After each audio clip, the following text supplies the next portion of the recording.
Hey, good morning, good morning. All right, so I am going to be reading some of Luke 19. The videos are just getting really long, so I'm going to start splitting them up where I feel like they need to be split up. And Luke 19 was, I had to read it a couple times. And I read from the Amplified Version because the second part about the parable of money, which I've heard a million times, just wasn't making sense. So let's get into it. There are 48 verses in Luke 19. The first through the 10th verse talks about Zacchaeus.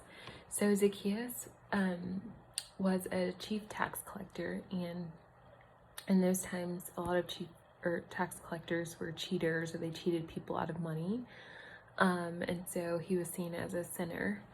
And I can only imagine, it starts out with Jesus entered Jericho and was passing through, and a man called Zacchaeus was a chief tax collector, a superintendent to whom others reported to, and he was very rich. Zacchaeus was trying to see who Jesus was, but he could not see. So that just tells me, like, Jesus was very popular. A lot of people knew about him, knew of him, wanted to see, like, who is this man? And I just feel like we, representation of Jesus, like, we are supposed to be healing and teaching and all of that, and people are supposed to be asking you, like, who is this person? Like, that is so amazing, I want to meet him. And so because Zacchaeus was short, he couldn't see Jesus, he just wanted to see him, so he ran ahead and climbed up a tree so he could see him from afar. And when Jesus approached him, he said, Zacchaeus, hurry and come down here, because I must stay at your house. So it's so cool that, like, Jesus knew his name, he knew exactly who he was, and we see this throughout the New Testament, but it's just more confirmation, like, God knows you, like, even if you don't know him, or you just want to see him, like, he knows you in and out, like, he knows your name, he knows what you're thinking, like, all of that. And so it's just very encouraging for everybody. So Zacchaeus came down and he was super joyful. He welcomed Jesus with joy, and when people saw it, they began muttering, like, he has gone to be a guest of the man who is a notorious sinner. Like, I want Jesus to stay in my house. Like, why can't he stay in my house? He's going to stay at this guy's house. That's how I read it. And Zacchaeus stopped and said to the Lord, see, Lord, I am now giving half of my possessions to the poor. And if I cheated anyone out of anything, I will give it back 4 times as much. And Jesus said to him, today salvation has come to this house, because he too, talking about Zacchaeus, is the son of Abraham. For the Son of Man has come to seek and to save which was lost. And so, like, just a reminder again, like, God isn't here for those that are saved. I mean, he loves everyone, but he wants us to be reaching those that are lost, and our focus needs to be those that are lost, not people that are already in the church or already on the path. Not to discount them or me or whoever, but we need to be focusing on the lost. That's his heart, is for the lost. And when I say lost, they're not lost, like, but they're not found by him, and they're not found in him, and so they're lost from their father, from their root, from their source. So that first section was pretty cool. There were lots of good reminders in there, for me as a spiritual daughter, and also for me remembering, like, where I was before I was a spiritual daughter, and how much, like, I was a focus for him, and I'm still a focus for him, and I still am loved by him, and now I get to just share his love. And so it kind of, there's a transition in that, and I'm just so grateful to be able to do that. Like, there's a heart shift, you know. Okay, so the part that I had an issue, not an issue, but like was like, what? Talks about the parable of money. I've heard this story a lot growing up. But first of all, I thought there was only 3 people he gave money to. But basically, let me go through it. Jesus went on to tell a story or a parable. He was near Jerusalem, and they assumed that the kingdom of God was going to come immediately. So he said, which I don't know why he started telling this story, but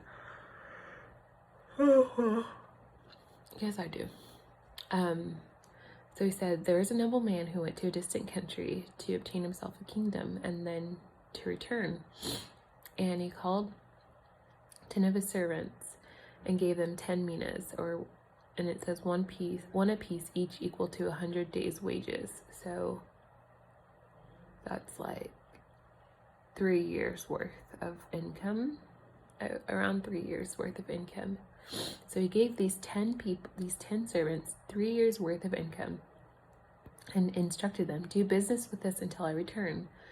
But his citizens, the residents of his new kingdom, hated him and sent delegation to him saying, we don't want this man to be king over us. Like, way down. So that'll be more important later, but it goes on to say when he returned, after receiving the kingdom, he ordered those servants who he gave money to come to him and find out what business they did with him. So it only gives examples of 3 servants that reported back. So I think that's why I only thought he gave 3 people money, but it was 10. And the first one said, Lord, your mina has made 10 more minas. And also it doesn't say like the time frame of how long he was gone. And he said, well done, good servant, because you proved yourself faithful in a very little thing, you shall now have authority over 10 cities. The second one came and said, Lord, your mina has made 5 minas. And he said to him, and you shall take charge of 5 cities. And then the third one said, Lord, here's your mina. I've kept it in a handkerchief for safekeeping. I was afraid because you're a stern man and you pick up what you did not lay down and you reap what you did not sow. And he said to the servant, I will judge and condemn you by your own words, you worthless servant. Like, worthless servant? What? Did you really know I was a stern man, picking up what I did not lay down and reaping what I did not sow? Then why did you not, at the very least, put my money in the bank? Like, you didn't do the least you could do. Then on my return, I would have collected interest. Then he said to the bystanders, take the mina away from him and give it to the one who already has 10 mina. So he took the one that didn't produce, or the one that he wasn't a good steward of his like gifts, which later it talks about their gifts. And he gave it to the one that had the most. So this guy came out with 30 minas, okay? And they said to him, Lord, he already has 10. And Jesus said, I tell you that everyone who has more will be given more, but from the one who does not have, even what he has will be taken away. And in the Amplified Version, it says, because he valued his gifts from God and has used them wisely, more will be given to him. And the one that does not have, because he disregarded his gifts from God, even what he has will be taken away. The king ended this by saying, but as for the enemies of mine who did not want me to be king over them, bring them here and kill them in my presence. So there's a couple pieces that are a little harsh, like when he says to the servant, you worthless servant, you didn't do what I asked. Well, really, he didn't ask. Well, he did. He said, do business with this. So he didn't do what he asked. And then at the end, God is just. And he says, like, those enemies of mine, bring them here and I will kill them. And it sounds harsh, but like when we think about spiritual enemies, he protects us and he loves us and he makes sure we're safe. And so that brings peace and understanding and knowing that we don't have to fight our own battles. He will kill our enemies for us. So those are the first 2 sections. There's 2 more sections in Luke 19, but I think that's a good stopping point.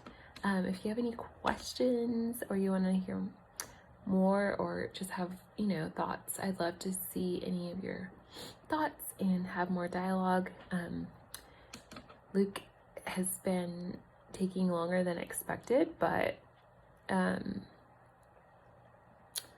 it's still been good to just learn with one another and love on each other and give feedback. So hopefully you guys have an amazing day and we'll talk to you later.